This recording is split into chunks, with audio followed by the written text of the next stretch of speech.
Hindi ko alam kung kaya pang mag-hearing kasi eleksyon na eh. Baka susunod, God willing, pagkatapos ng eleksyon. Sir, how about yung sa executive po ng Bank of China? Ay mali yung advice ng ano eh. Hindi applicable yung bank deposit doon eh. Kaya sinabi ko na lang, please explain why you should not be cited for contempt. Wala naman siya ano doon, nag-iingat lang.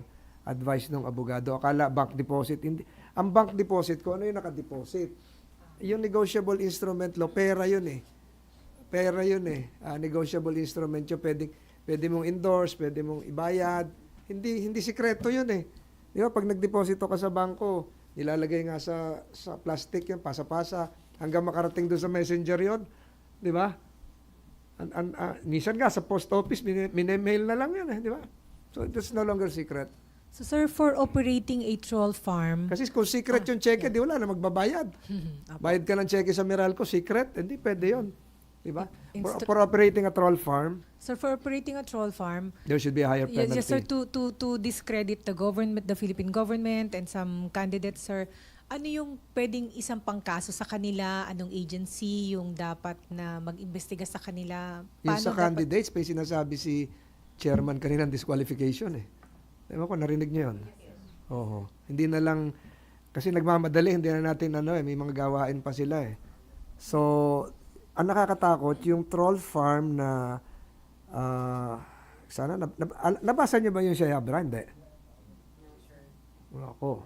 Nandun sa, hindi ko naman pwedeng ipakita sa inyo. Take hindi mo rin nabasa?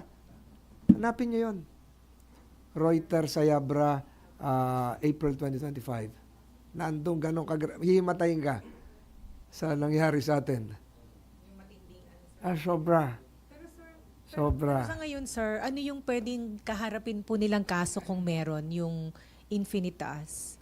Yung sa kanila ngayon, treason, and then siguro the appropriate government agency, kung totoo itong si Securities and Exchange Commission, can ask for the cancellation of their articles of incorporation, etc. etc. And then yung mga liabilities sa BIR, maliwanag naman yun eh. Hindi ko na nga tinanong yung VAT noong anong tawag dito? Yung medical paraphernalia nila. Kung saan galing yon. Ang labo na nung kanina. So, perjury din, sir, sa Senate inquiry. Sir, bakit po treason? Kasi collaborating with a foreign government to